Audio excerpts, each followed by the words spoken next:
భారతదేశం యొక్క ఆర్థిక స్వాతంత్రానికి సంబంధించి తీవ్రమైన సవాలు ఎదురైంది. నూతన ఆర్థిక విధానాలు మొదలైనవి. అది ఆర్థిక హక్కులకు సంబంధించింది అనుకుంటే ఇప్పుడు అసలు ధర్మో రక్షతి రక్షిత అని ప్రతిచోట రాసుంటారు కదా, ఓటో రక్షతి రక్షిత అని మొత్తం ఓటుకి ఎసరు వచ్చిన పౌరసత్వానికి ఎసరు వచ్చిన ఒక సందర్భంలో మనం కలుస్తున్నాం. రెండోది పరకాల ప్రభాకర్ గారు చెప్పారు కదా ప్రతి దినధ్వని అన్నా. నేను అప్పుడు ఇచ్చింది కరెక్టే అని ఇప్పుడు ఆయన దేశమంతా తిరిగి నిరూపిస్తున్నారు. ఎందుకంటే ఆయన ఎక్కడో చోట మాట్లాడడం ఉండట్లేదు. ఆయన ప్రతి దినధ్వని మాత్రమే కాకుండా ప్రతి ఘటనా ధ్వనిగా కూడా మారాడు. ఈ విషయానికి సంబంధించి నా సమస్య అంతా ఒకటే, ఒక కోర్ స్పీకర్ ఒక స్టార్ స్పీకర్ అయిపోయిన తర్వాత మోర్ స్పీకర్స్ అవసరమా అనే ఒక ప్రశ్న మీకు అందరికి కూడా ఉత్పన్నమయ్యే అవకాశం ఉంది. మిత్రులారా, కొద్దిసేపు మాత్రం నేను మీతో మాట్లాడి మన వాళ్ళు సర్ సిటిజన్స్ ఓటింగ్ రైట్ అనే ఈ అంశాన్ని తీసుకోవటం చాలా చాలా సమంజసంగా చాలా అవసరంగా ఉంది. ఈ విషయం మీద జరగాల్సినంత చర్చ జరుగుతుంది అనేది నిజంగా ఇప్పటికి కూడా చాలా ప్రశ్న. దీనికి కూడా చాలా కారణాలు ఉన్నాయి. ఈ సమావేశం మనం జరుపుకుంటున్న రోజు నేను ఇందాక వస్తుంటే మన మిత్రులందరూ వెనిజులాలో దురాక్రమణను ఖండిస్తూ చిన్న ప్రదర్శన జరిపొచ్చారు. ప్రపంచం అంతా ఖండిస్తూ ఉంది.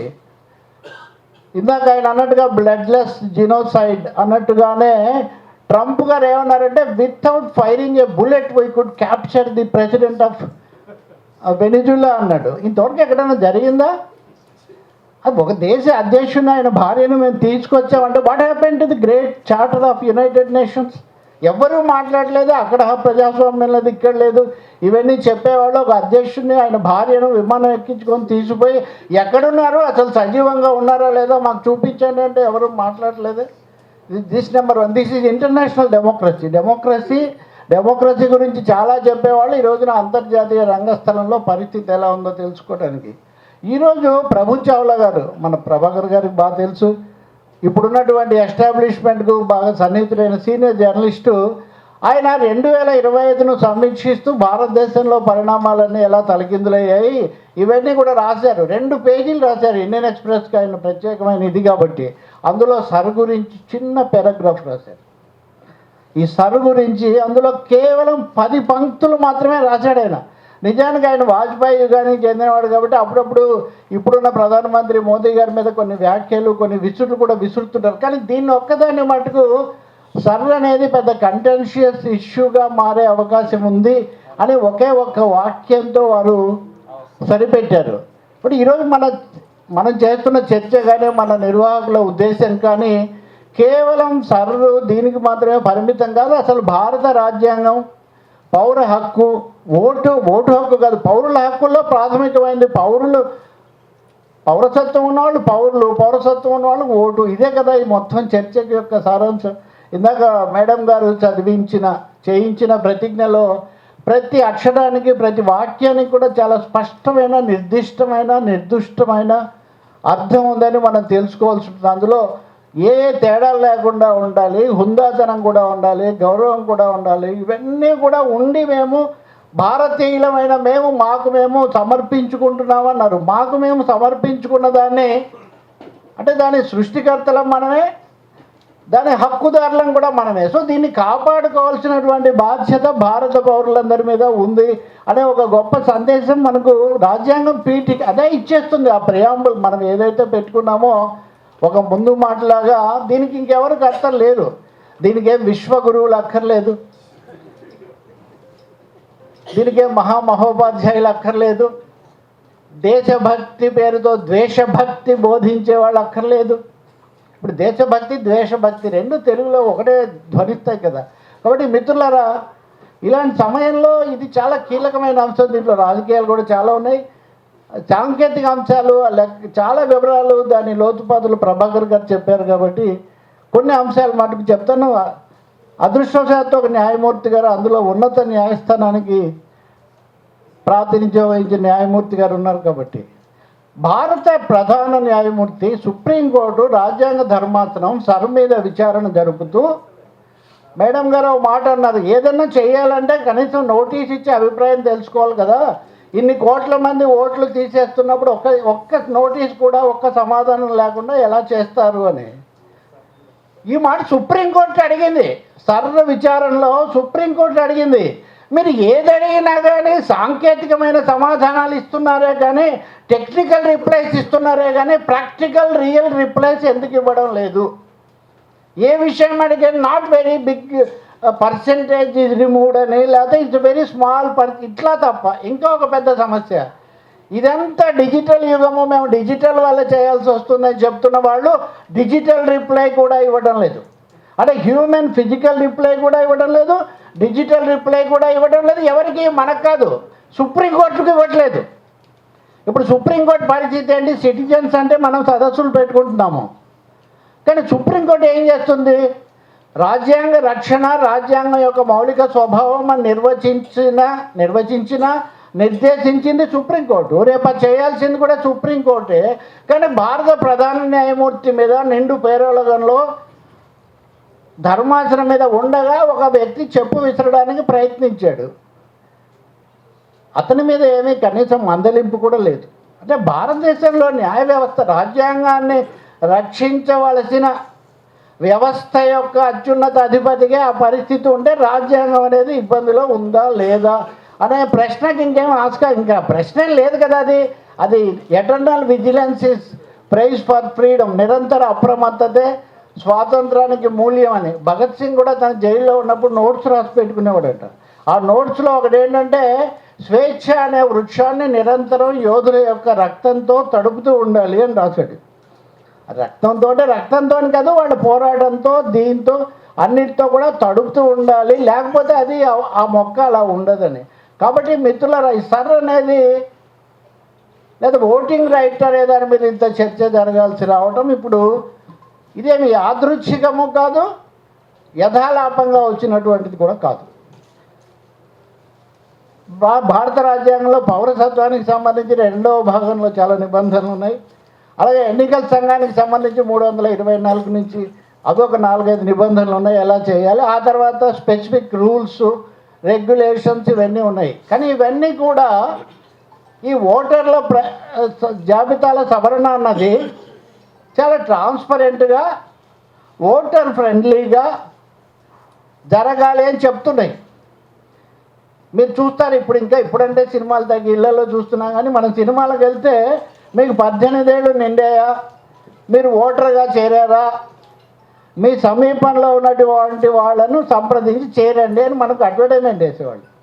అలాగే ఇప్పటికి కూడా మన ఓటర్ కార్యకర్తలు వీళ్ళందరూ చేర్చడం కోసం అనేక సైట్స్ పెట్టి మరీ చేస్తున్నారు. సో ఇప్పటివరకు భారతదేశంలో పౌరసత్వం అన్నప్పుడు, ఓటు హక్కు అన్నప్పుడు ఇంకా ఎక్కువ మందిని ఓటర్లుగా చేర్చాలి, ఓట్లు ఎక్కువ మంది వెయ్యాలి, ఇంక్లూజన్ అన్నది ప్రధానమైనటువంటి సూత్రంగా ఉంది. కానీ ఇప్పుడు స్పెషల్ ఇంటెన్సివ్ రివిజన్ అన్నప్పుడు ఇది యాక్చువల్గా స్పెషల్ ఇంటెన్సివ్ రిమూవల్. దీన్ని మనం మామూలుగా చెప్పాలంటే it is nothing but special intensive removal. ఇంకా దీనికి చాలా చెప్పొచ్చు, కానీ ఈ విధంగా ఇవి చెప్పడంలో మన ఇప్పుడు ఏలిన వారు చాలా సిద్ధహస్తులు. సో స్పెషల్ ఇంటెన్సివ్ రిమూవల్ అనేది ఎందుకు అవసరమైంది? అసలు అంతకుముందు ఉన్నటువంటి సమ్మరీ లేకపోతే స్పెషల్, అప్పుడు కూడా స్పెషల్ అనే పదం కూడా వాడారు. కానీ ఇంటెన్సివ్ అంటే ఎంత ఇంటెన్సివ్? నెల రోజుల్లో బీహార్ ఎన్నికలు జరగబోతున్నాయనగా నెల లోపల తేల్చిపడేయలేరు. ఒక 6 కోట్ల మంది 7 కోట్ల మంది ఓటర్లు ఉన్న చోట నెల రోజుల లోపల ఏం తేలుస్తారు? ఇప్పుడు ఉన్న వాళ్ళందరినీ బయటికి పంపించడానికి మాట్లాడడం చాలా సులభం, ఇంకా రాబట్టడానికి మాట్లాడడం కష్టం. కాబట్టి అంత తేలిగ్గా ఎందుకు తీసుకున్నారంటే వాళ్ళ ఇంటెన్షన్ దీన్ని స్ట్రెంథెన్ చేయడం కాదు, ఇంకా ఎక్కువ మంది పాల్గొనేటట్టు చేయడం కూడా కాదు. ఇక్కడ ఇంకో మాట కూడా చెప్పాలి. హోంమంత్రి అమిత్ షా గారు పార్లమెంట్లో సర్ మీద చర్చ జరగలేదు. ఇందాక వారు అన్నారు కదా, సర్ ఎవరు నిర్ణయించారు అని అడిగితే వాళ్ళు సమాధానం చెప్పలేదు. సర్ మీద పార్లమెంటు సర్ అనే పేరుతో చర్చ జరపలేదు. ఎన్నికల సంస్కరణలు అన్న పేరుతో చర్చ జరిపింది. అది కూడా ఒక 4 రోజులు సభా భంగం ఇవన్నీ అయిన తర్వాత, ఇదంతా అయిన తర్వాత ఎన్నికల సంస్కరణలు అన్న పేరుతో చర్చ జరిపింది. చర్చలో ప్రతిపక్షాలు మాట్లాడే అనేక ఉదాహరణలు ఇచ్చి అదంతా ఒక ఎత్తు. హోంమంత్రి గారు అమిత్ షా గారు అక్కడ సమాధానం ఇస్తూ, ఈ దేశ ప్రధానమంత్రిని ముఖ్యమంత్రిని చొరబాటుదారులు ఎన్నుకునేటటువంటి పరిస్థితిని మేము అనుమతించబోము అని జవాబు చెప్పారు. ఇది పార్లమెంట్లో ఇచ్చిన సమాధానం. అంటే పార్లమెంట్ కూడా సర్ అనే పేరుతో చర్చ జరపలేదు ఒకటైతే, మరి 2024లో ఈ ప్రభుత్వాన్ని ఎన్నుకున్నప్పుడు సర్వేం జరగలేదే, 2019లో ఎన్నుకున్నప్పుడు కూడా సర్వేం జరగలేదే, లేదు 75 ఏళ్ల భారతదేశంలో ఇప్పటి వరకు జరిగిన ఎన్నికలన్నింటిలో కూడా ఈ special intensive removal or revision process జరగకుండా ఎన్నికైనటువంటి ప్రభుత్వాలన్నీ ఓట్లు వేసిన వాళ్ళందరినీ మనం ఏ విధంగా పరిగణించాలి? ఇది రాజకీయ ప్రశ్న, ఇది రాజ్యాంగబద్ధమైనటువంటి ప్రశ్న కూడా. దీనికి తోడుగా మనం ఇంకొక మాట కూడా మనం తప్పకుండా చెప్పాలి. వారు అన్నట్టుగా రాజకీయ పార్టీల పరిస్థితి. రాజకీయ పార్టీలు 2019 నుంచి ఈ దేశంలో ఈవీఎంల గురించి, ఈవీఎంలో టెక్నికల్ ప్రాసెస్ గురించి, వీవీప్యాట్ ముందుండాలా, యూనిట్ ముందుండాలా, లేకపోతే ఓటింగ్ ఇది ముందుండాలా, ఇది ఒకటి జరుగుతుంది. దానికి ఇది తోడైంది. ఈవీఎంల విషయంలో రాజకీయ పార్టీల వైఖరి కనుక తీసుకుంటే, ఇప్పుడు చాలామంది తేలిగ్గా అంటుంటారు కదా, మీరు గెలిచినప్పుడు లేదా మీరు ఓడిపోయినప్పుడు ఉందా అని. నిజంగా అలాగే చాలా రాజకీయ పార్టీలు, ఉదాహరణకు నాకు మాజీ పార్లమెంట్ సభ్యుడు ఇప్పుడు ఉన్న అధికార పార్టీ కార్యదర్శిగా కూడా పనిచేశాడు, జీవీఎల్ ఫోన్ చేసి, రవి గారు ఇదంతా ఏం లాభం లేదు, నేను దీని మీద 2009లోనే పుస్తకం రాశాడు ఆయన. ఈవీఎంలో ఈ ప్రక్రియ ఇదంతా కూడా లోపభూయిష్టమైంది, ఏ దేశంలో దీన్ని వాడట్లేదు, వీవీప్యాట్ ఉంటే తప్ప ఇది కుదరదు అని ఆయన దానికి బుక్ రాశాడు.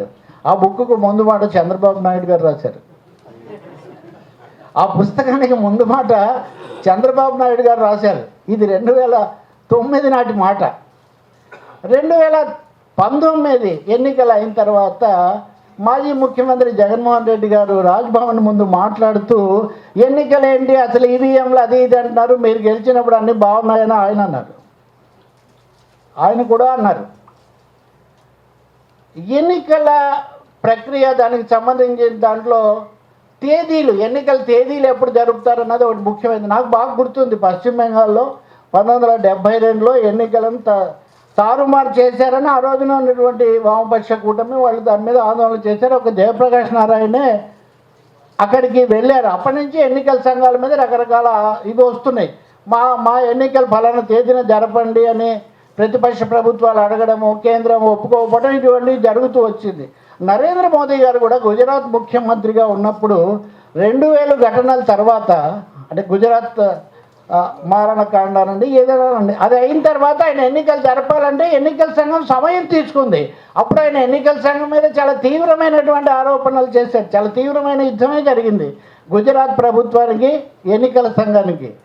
ఎవరైతే ఎన్నికల సంఘాన్ని ప్రశ్నించడం అదేదో చాలా అపవిత్రమైన కార్యము, రాజద్రోహము, ప్రజాస్వామ్యానికి విఘాతమని మాట్లాడుతున్నారో వాళ్ళు గుర్తించాల్సింది ఏంటంటే, ఎన్నికల ప్రక్రియను, ఓటు హక్కును, ఎన్నికల సక్రమ నిర్వహణ కాపాడుకుంటేనే ప్రజాస్వామ్యం సజీవంగా ఉంటుంది తప్ప అది లేకపోతే లేదు. Idea institute of democracy and electoral alliance assistance అనేటటువంటి సంస్థ చేసిన అధ్యయనం ఒక విషయం చెప్తుంది. 1975 తర్వాత అంతకంతకు ప్రపంచవ్యాప్తంగా ఎన్నికల ప్రక్రియలు చాలా తప్పుతో పడుతున్నాయి. అసలు ఎన్నికలు సక్రమంగా జరగడం లేదు. ఫలితాల మీద మీకు తెలుసు కదా, ఎన్ని చోట్ల ప్రభుత్వాలు ఎన్నికైన ప్రభుత్వాలను కూడా రానివ్వకుండా చేశారు. రిజిమ్ చేంజ్ల గురించి ఎన్ని చోట్ల మాట్లాడారు ఇవన్నీ. అలాగే ట్రస్ట్ అనే ఇంకో సంస్థ కొన్ని వివరాలు ఇచ్చింది.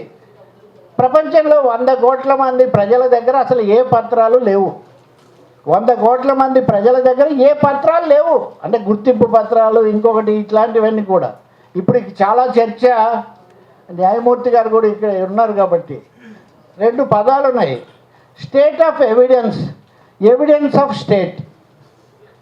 ఎవిడెన్స్ ఏంటి అనేది ఒకటి. ఉదాహరణకు మనందరం ఏది కావాలన్నా ఇప్పుడు చాలాసార్లు మనం ఇల్లు ఏదో రిజిస్టర్ చేయాలని చూస్తే దానికి సంబంధించిన పత్రం దొరకదు కాబట్టి ఇల్లు ఇది కాదు అంటే కుదురుతుందా? ఇది అందరికీ అనుభవమే.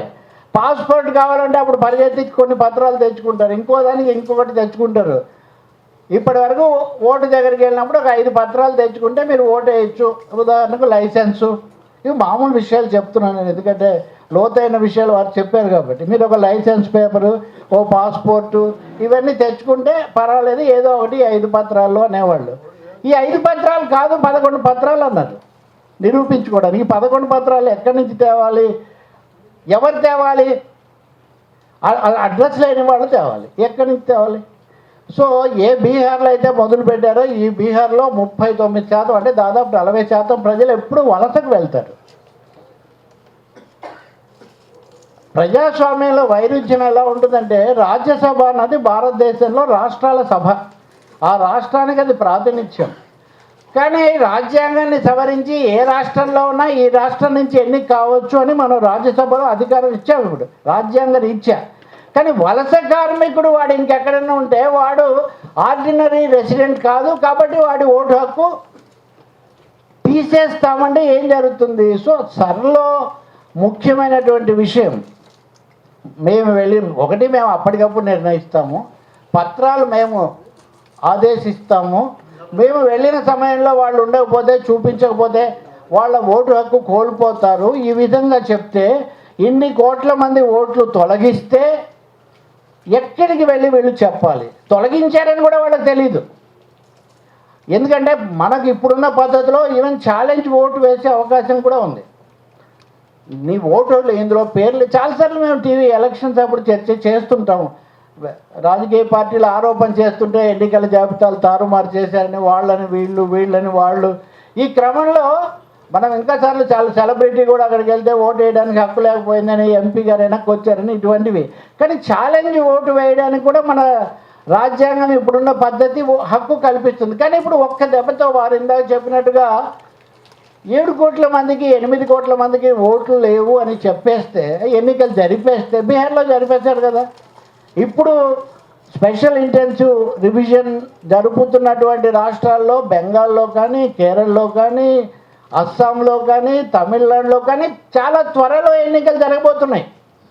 వాళ్ళు అక్కడ నిర్ధారించుకోవడానికి, నిరూపించుకోవడానికి వాళ్ళకి వ్యవధి కూడా లేదంటే సహజ న్యాయం, పౌరసత్వం అన్న విషయం వాళ్ళ పక్కన పెట్టి సహజ న్యాయం కూడా నిరాకరించబడుతున్నటువంటి పరిస్థితి.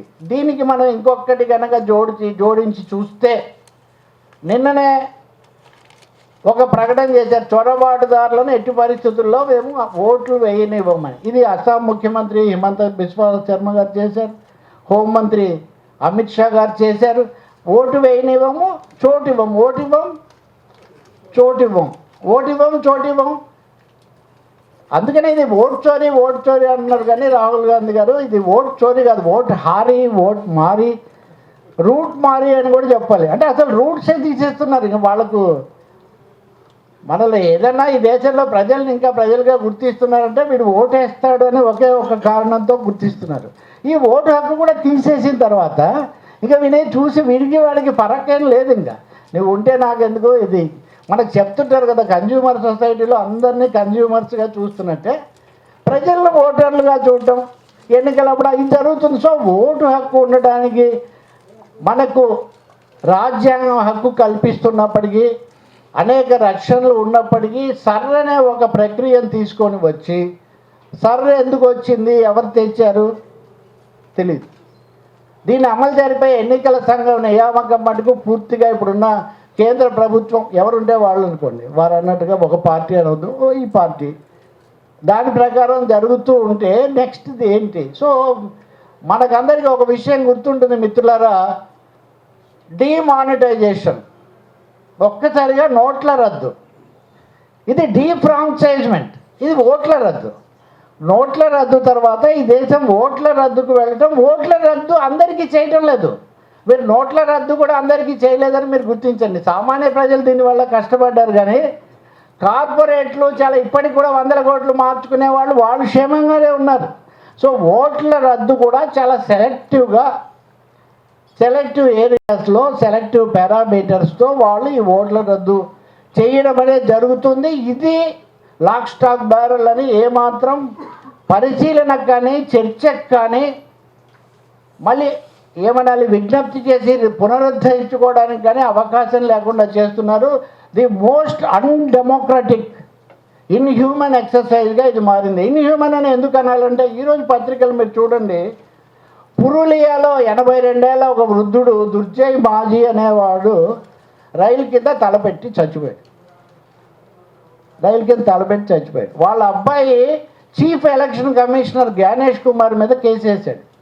మా నాన్న మీ వల్లే చచ్చిపోయాడు, మీరు వచ్చి ఓట్లు పత్రాలు లేవు, నీ ఓటు తీసేస్తున్నాం అన్నాడు. మీరు మీడియా వాళ్ళకు బాగా తెలుసు, ఎన్నికలప్పుడు అంగవైకల్యం ఉన్న వాళ్ళు దీంట్లో వచ్చారని, 70 ఏళ్ళ వృద్ధురాలు కూడా వచ్చిందని అప్పుడే వెళ్తారు చాలామంది వాళ్ళ దగ్గరికి.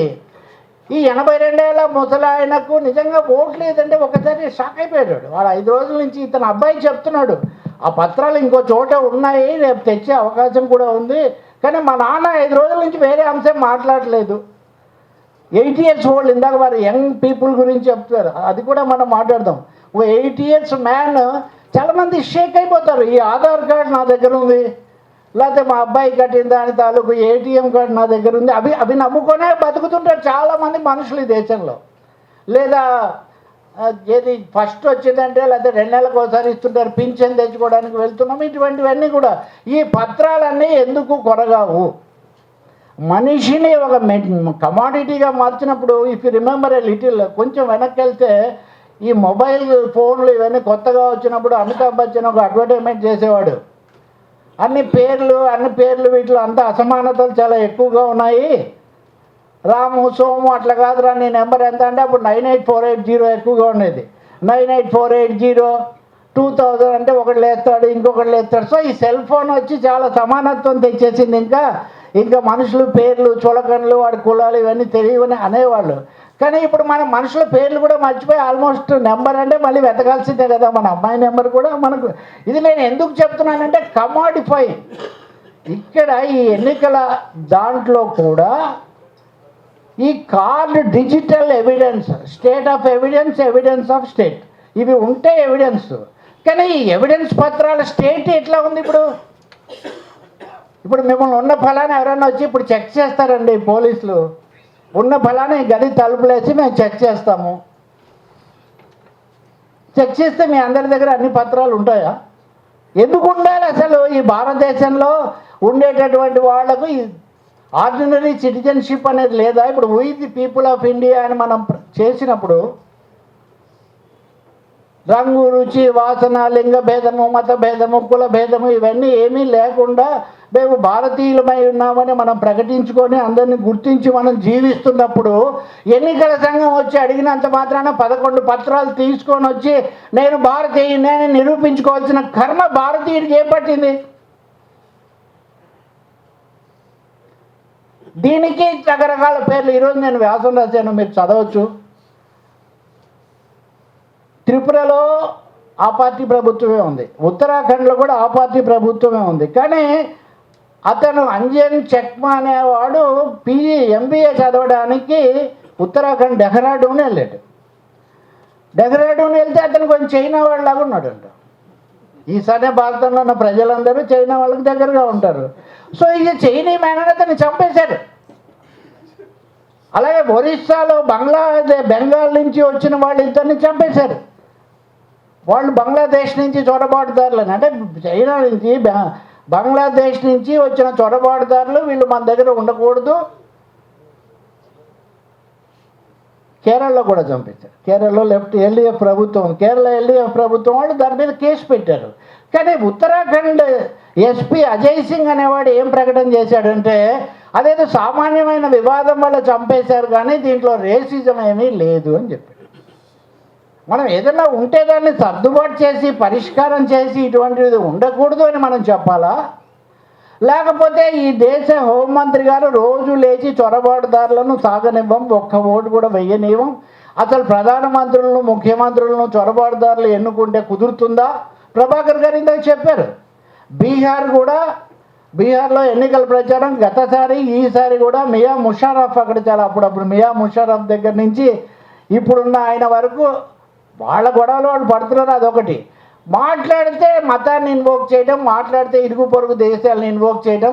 ఆపరేషన్ సింధూర్ ఎక్కడి నుంచి ప్రారంభమైందండి? బీహార్ నుంచే. బీహార్లోనే ఎన్నికల ప్రకటన చేయడానికి ముందు, నేను ఈ విషయాలు సంబంధం లేనివి చెప్పడం లేదు, ఈ ఓటు అనే సమస్యను, దేశ ప్రజలు ప్రజాస్వామ్య సమస్యను విదేశాలతో ఉన్న వివాదాలను దాంట్లో మళ్ళీ మతాన్ని కూడా మేళవించటం వల్ల వస్తున్నటువంటి ఒక పెద్ద సమస్యగా ఇప్పుడు ఈసారి ముందుకు వస్తుంది. అస్సాంలో అయినా బెంగాల్లో అయినా బెంగాలీ చొరబాటుదారులు, బెంగాలీలు కాదు వాళ్ళు బంగ్లాదేశీయులని.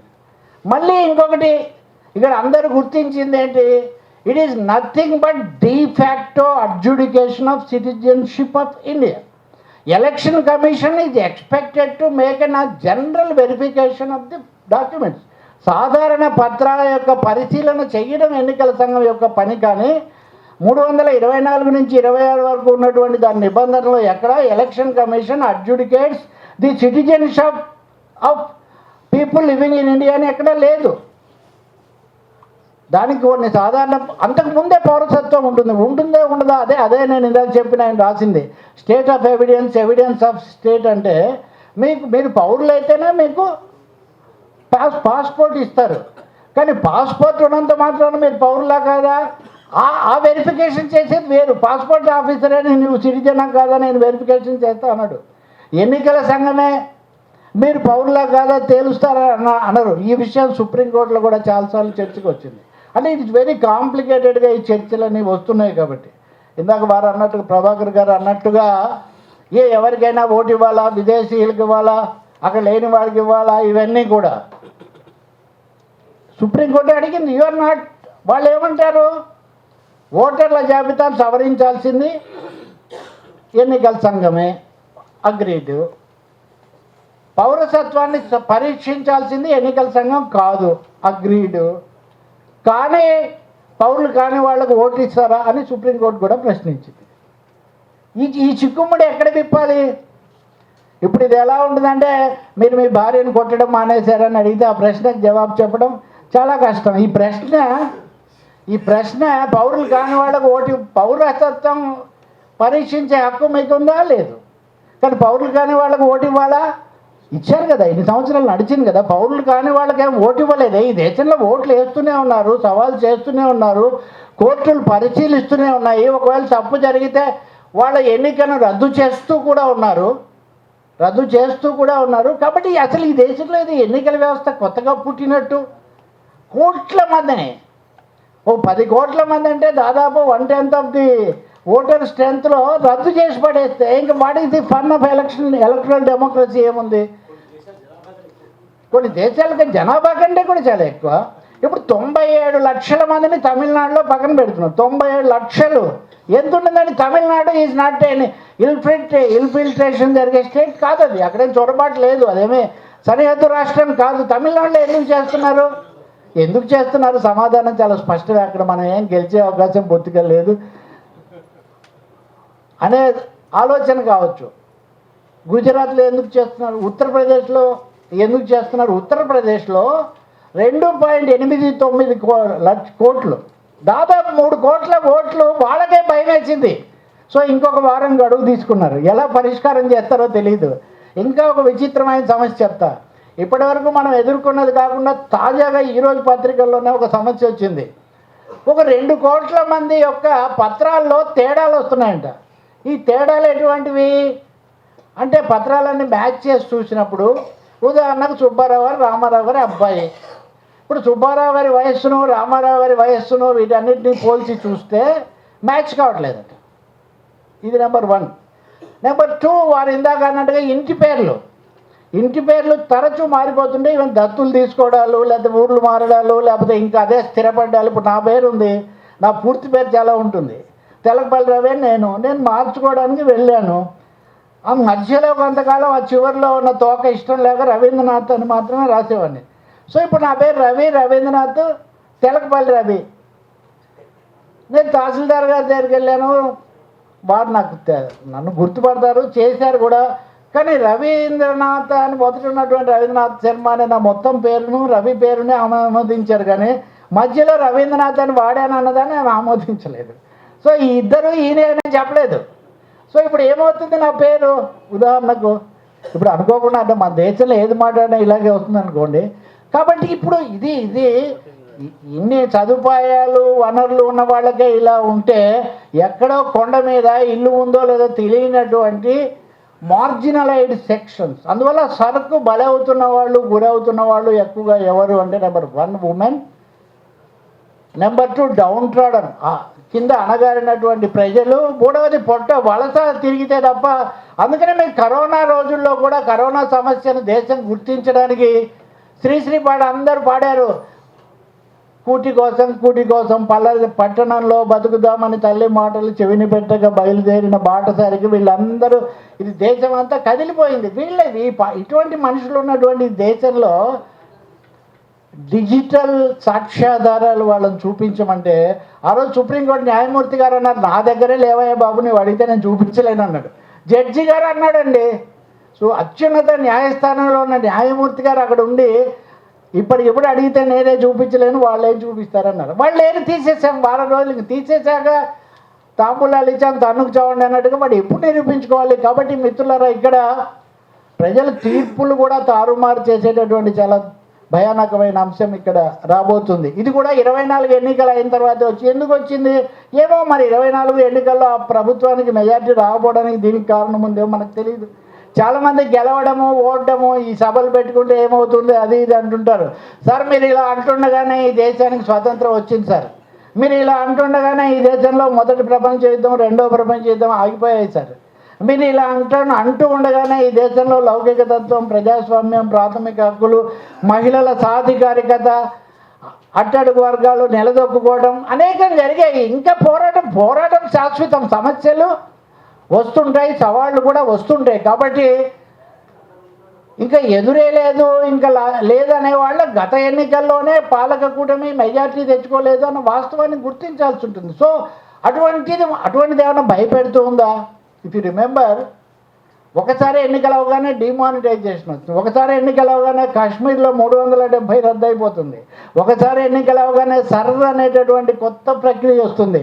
అంటే మామూలు పద్ధతుల్లో ప్రజల మీద ఆధిపత్యం చెలాయించడం కష్టమేమో, ఇది నిలబడదేమో అనే ఒక భయం పాలకులను పీడిస్తుంది. పాలకులు ఉన్నప్పుడు ఒక రాజకీయ పార్టీ కానవసరం లేదు, ఒకప్పుడు ఒకరు ఉండొచ్చు, ఇంకోసారి ఇంకోటి ఉండొచ్చు. కానీ అందుకనే పాలక పార్టీలు కూడా ఆయా సందర్భాల్లో రకరకాలుగా మాట్లాడుతుంటాయి.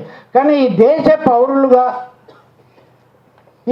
పౌరులుగా మటుకు మౌలికంగా రాజ్యాంగ విలువలకు కట్టుబడి రాజ్యాంగం ఏం చెప్తుందో దాని ప్రకారం మీరు చేస్తేనే మేము కాపాడబడతామనే ఒక స్పృహ మటుకు మనం కలిగి ఉండక తప్పదు. దానికోసం ఆ పోరాటం అనండి, ఆ నిరంతరమైన ఘర్షణ అండి, ఎంతమంది శాంతి భూషణ్లు, ఎన్ని ఏడీఆర్లు, ఎన్ని రాజకీయ పక్షాలు, ఎన్ని ఎన్జిఓలు, ఎంతమంది న్యాయమూర్తులు, ఇలాంటి ఎన్ని వేదికలు చేస్తే ఈ సమస్య ముందుకు వచ్చింది. ఇవేమి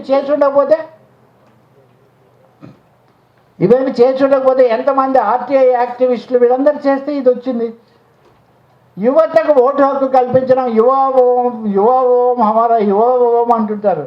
యువ ఓట్లే చాలా ఎక్కువగా పోతున్నాయి ఇక్కడ. వారు ఇందాక చెప్పారు కదా, ఈ ఓట్లు తగ్గిస్తున్నప్పుడు ఎవరి ఓట్లు తగ్గించబడుతున్నాయి? యువ ఓట్లే తగ్గించబడుతున్నాయి. కాబట్టి భారతదేశం యొక్క ఘనత ఏంటంటే ఏ శషభిషలు లేకుండా బేషరతుగా సార్వజనిక ఓటింగ్ హక్కు అనే దాన్ని ఈ దేశం ప్రసాదించింది. ఇది చాలా చిన్న విషయం కాదు. లౌకిక తత్వం, సమాఖ్యతత్వం, సార్వజన ఓటింగు, సామాజిక న్యాయం అన్నటువంటి 4 మూల స్తంభాలు భారత ప్రజాస్వామ్యాన్ని, భారతదేశంగా ఉంచాయి. దీన్ని కనుక చెదరగొట్టేసి ఎప్పుడెప్పుడు పాలకులు వచ్చి తప్పులు చేసినా, లేదు అటు ఇటు జరిగినా మళ్ళీ దాన్ని గాడి పెడుతూ వచ్చాయి. కానీ ఇప్పుడు ఎందుకు పెట్టారు ఇవన్నీ, ఎందుకు సాధ్యమయ్యాయి అంటే ప్రజలు ప్రభుత్వాలను ఎన్నుకున్నారు కాబట్టి. ఇప్పుడు పరకాల ప్రభాకర్ గారు తరచూ స్లోగనే ఇస్తున్నారు, not voters electing the government electing the voters. అంటే ఒకడెవడో విసనకర్రలు అమ్ముతున్నాడు అని మీరు కూడా చూస్తుంటారు కదా, విసనకర్రలు అమ్ముతున్నాడట. విసనకర్రలు అమ్ముతుంటే ఏమయ్యా ఎంత విసురుకున్నా గాలి రావట్లేదంటే నువ్వు ఎలా విసురుకున్నావు అన్నాడంట. అట్లా కాదు, ఇట్లా విసురుకోవాలన్నాడు. సో ఓటర్ ప్రభుత్వాన్ని ఎన్నుకోవటం కాదు, ప్రభుత్వం ఓటర్లను ఎన్నుకుంటుంది. ఈ 2 కోట్ల మందిని తీసేస్తున్నాం, ఈ 3 కోట్ల మందిని తీసేస్తున్నాం అంటే చాలా నిశ్శబ్దంగా ఉండిపోతే కనుక ఈ 12 రాష్ట్రాలే కాదు, రేపొద్దున ఇంకోటి కూడా మీకు రాజకీయ విశ్లేషకులు రాజకీయాల గురించి చెప్పాలంటే తెలుగు రాష్ట్రాల నుంచి కూడా ప్రాంతీయ పార్టీలు వెళ్ళి కలిశాయి. ఇంకా ప్రాంతీయ పార్టీల ప్రధానంగా ఉన్న ఎన్నికల సంఘాన్ని కలిసాయి. ఒక్కొక్కరు ఒక విధంగా చెప్పారు.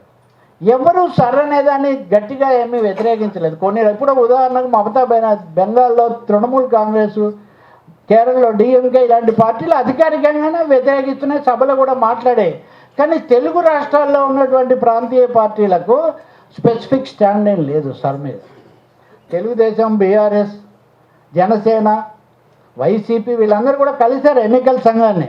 వీళ్ళందరూ అటు ఇటు మధ్యస్థంగా మాట్లాడి వచ్చారే కానీ సరళ ప్రక్రియ ఇంత అదే ఈవీఎంల మీదే 2 రకాలుగా మాట్లాడారు కదా వీళ్ళు.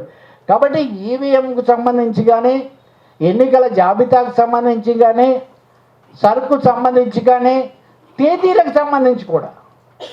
ఉదాహరణకు బీహార్, ఈ ఎన్నికల ప్రక్రియ ప్రజాస్వామ్యానికి ప్రాణం అనుకుంటే బీహార్లో ఎన్నికలు ఇంకా నెలలో వస్తాయనగా నితీష్ కుమార్ ప్రభుత్వం 14,000 కోట్ల రూపాయల విలువైన రాయితీలు ప్రకటించింది. 14,000 కోట్లు. కొన్ని రాష్ట్రాల్లో పథకాలు ఆపేసిన ఎన్నికల సంఘం అక్కడేమో ఆపాలి, అనుమతించింది. వాళ్ళు ఓట్లు బాగా ఉపయోగపడ్డాయని కూడా పరిశీలనలు చెప్తున్నాయి. ఈ మాటలను నేను ఎందుకు చెప్తున్నానంటే ఎన్నికల సంఘం అన్నది కూడా దాని ఏర్పాటు కూడా, దాని కాన్స్టిట్యూషన్, దాని ఫార్మేషన్ కూడా చాలా డెమోక్రటిక్గా జరగాల్సిన అవసరం చాలా ఉంది.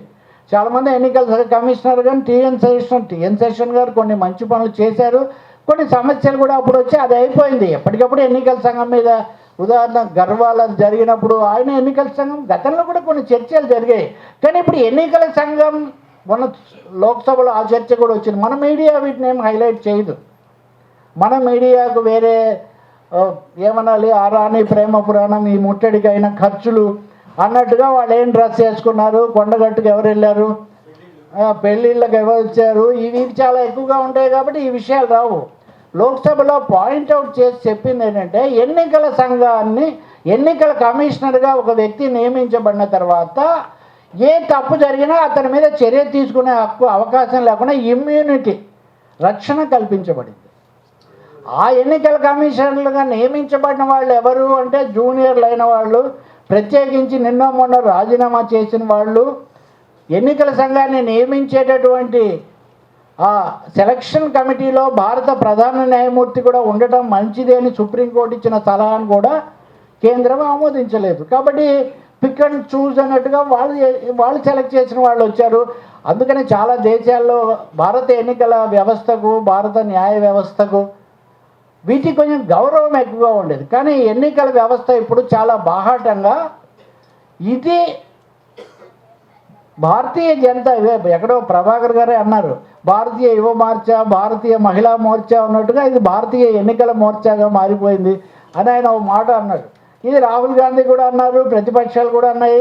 ఎన్నికల సంఘం యొక్క స్వయం ప్రతిపత్తి సుప్రీంకోర్టు కంటే, సారీ న్యాయమూర్తి గారు ఉన్నారు, ఏమనుకో, ఐ థింక్ నేనేమి, సుప్రీంకోర్టు కంటే కూడా ఎన్నికల సంఘం అనే దానికి స్వయం ప్రతిపత్తి ఎక్కువగా ఉండాలి. అది పర్ఫెక్ట్గా, అది డెమోక్రటిక్గా ఉంటేనే ప్రజాస్వామ్యం ఉంటుందని.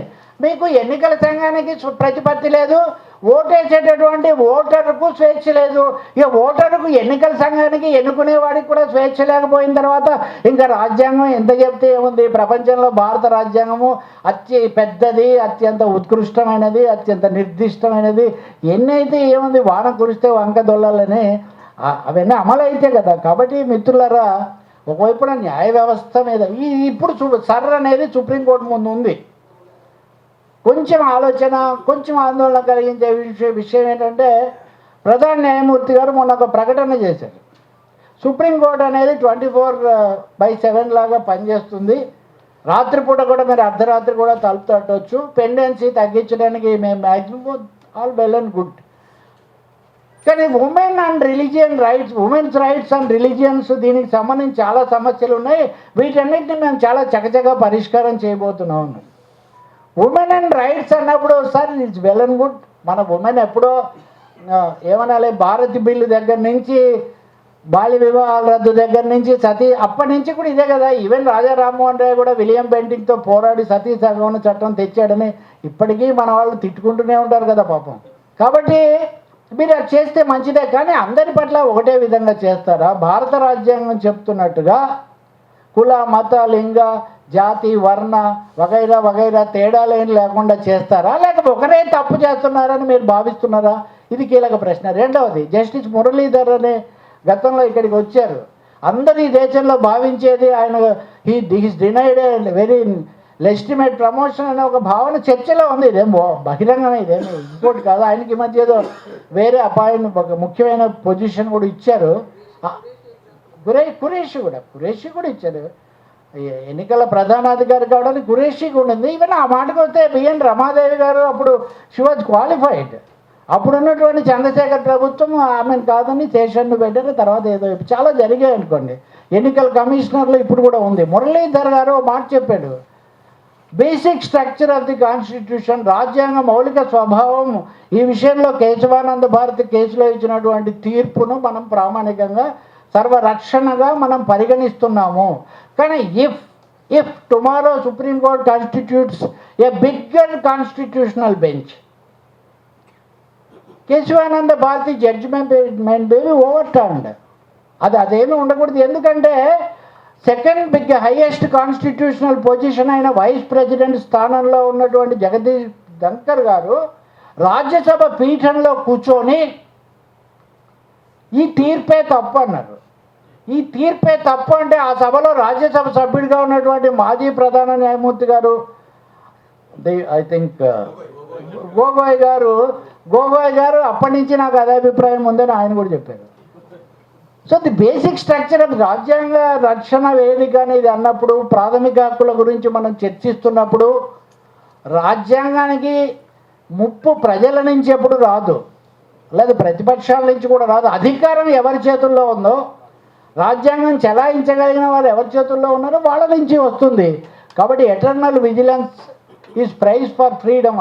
నిరంతర అప్రమత్తతే స్వాతంత్రానికి మనం చెల్లించాల్సిన మూల్యం. టోల్ అని అనుకుంటే కనుక ఇది చాలా తీవ్రమైన సందర్భం. ఇది అనేక ఎన్నికలు అవి జరిగి భారత ప్రజాస్వామ్యం చాలా డైనమిక్, వైబ్రెంట్ డెమోక్రసీగా ఇప్పటివరకు వర్ధిల్లినటువంటి ఈ దేశంలో ఇది ఇలాగే ఉండబోతుందా, లేదా విశ్వగురు పాఠాలే నేర్చుకోవాల్సి వస్తుందా? To conclude friends, more speaker అన్న కొంచెం మోరే అయినట్టుగా ఉంది కదా. టు కంక్లూడ్, రాజ్యాంగం అంటే ఏంటి? జస్టిస్ చంద్రచూడ్ గారు సిజేఐగా ఉండగా సోమనాథ్ ఆలయానికి వెళ్ళి ఆ పైన ఎగురుతున్నటువంటి ధ్వజాన్ని చూసి, ఈ ఆలయం మీద ఎగురుతున్న ధ్వజము భారత రాజ్యాంగ ధ్వజము ఒకటే అన్నది. మొన్న భారత ప్రధానమంత్రి గారు అయోధ్యలో ధ్వజం ఎగరవేసి భారతదేశం ఇన్ని వందల సంవత్సరాల్లో సాధించిన విజయాలకు ప్రతిబింబం ఈ పైన ఎగురుతున్నటువంటి ధ్వజం అన్నారు. అన్ఫార్చునేట్లీ సరే, వందే మాతరం మీద కూడా చాలా చర్చ చేసాం, అదంతా వదిలేదు. అది కూడా జాతీయ గీతం. నేను మామూలు రాజకీయాలు ఏం మాట్లాడలేదు, రాజ్యాంగము సంబంధమైన అంశాలే మాట్లాడుతున్నాను. తప్పకుండా ఆలయం మీద ధ్వజస్తంభం, రాజ్యాంగ ధ్వజస్తంభం ఒకటయ్యే అవకాశమే లేదు. ఆలయం మీద ధ్వజస్తంభం ఒక మతానికి సంబంధించింది. కల్చరల్గా చెప్పాలంటే వందే మాతరం పాట ఉంది, దాన్ని ఏఆర్ రెహమాన్ గారు వందే మాతరం అని కొత్తగా పాడాడు. అదే పిల్లలు పాడుకుంటున్నారు. జై హో అని భారతదేశానికి కొత్త స్లోగన్ జై హో. ఇప్పుడు ఇద్దరు కలుసుకుంటే కూడా జై హో అంటున్నారు. ఏఆర్ రెహమాన్ గారు దుర్గామాత చరణాలతో ఉంటే వందే మాతరానికి పాట కట్టగలిగేవాడా? ఏఆర్ రెహమాన్ భారతీయుడని మనం అందరం గర్వించడం లేదా? గర్వించకుండా ఉండగలమా? ఈ దేశానికి మొదటి ఆస్కార్ ఎంత గొప్ప అనేది అలా ఉంచుదాం. తెచ్చిపెట్టాడు కదా జై హో పాట ద్వారానే. కాబట్టి ఇక్కడ నేను చెప్పదలుచుకుంది ఒకటే. నిన్ననే మోదీ గారు, ప్రధానమంత్రి గారు, హైదరాబాద్ నేషనల్ మ్యూజియంలో బౌద్ధ అవశేషాలు, స్తూపాలు, వీటికి సంబంధించిన చాలా వాటిని ప్రారంభోత్సవం చేశారు. నిజంగా మీకు ఎప్పుడైనా చూడండి, అద్భుతమైన కళాఖండాలు, భారత సాంస్కృతిక పరిణామ క్రమం మొత్తం మనం అక్కడ చూడగలుగుతాం.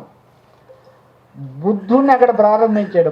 బుద్ధుడి యొక్క గొప్పతనం ఏంటంటే ప్రజాస్వామ్య మూలాలు గ్రీస్లో కాదు భారతదేశంలోనే పుట్టాయని ఏమన్నా చెప్పాలంటే మనం బుద్ధుడిని తలుచుకోవచ్చు.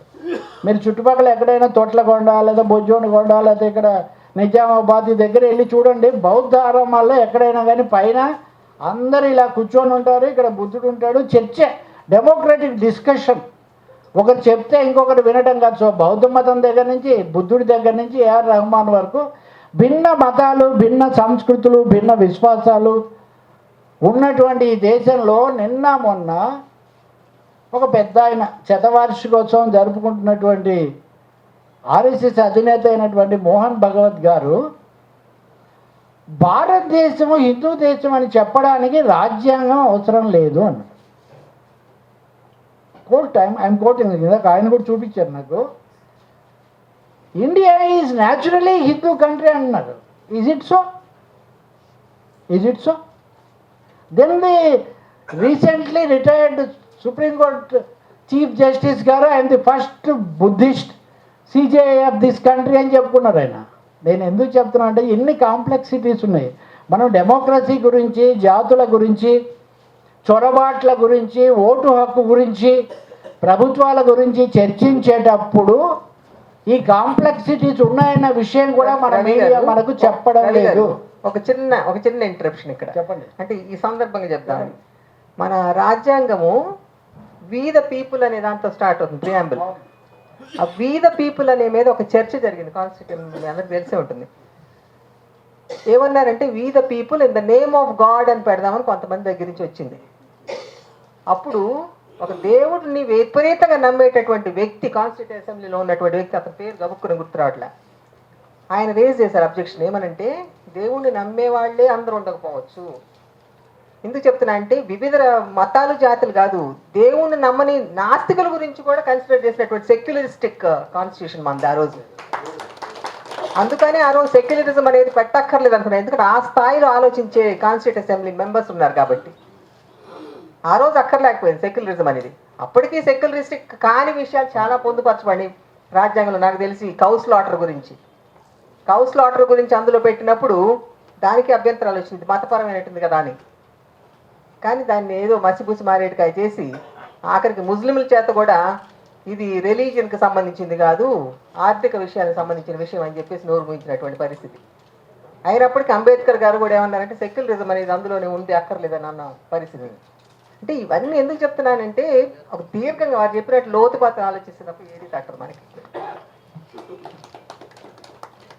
సో మిత్రులారా, అందుకని ఈ ప్రాథమిక హక్కులు, ప్రజల హక్కులు, ఇటువంటి తేడాలు అనేవి ఇందాక వారు చదివిన దీంట్లో ఇవన్నీ కూడా ఉన్నాయి. To conclude, secular sovereign socialist, secular democratic republic. Sovereign అనేది సార్వభౌమత్వం, అది కూడా చాలా ముఖ్యమైనది.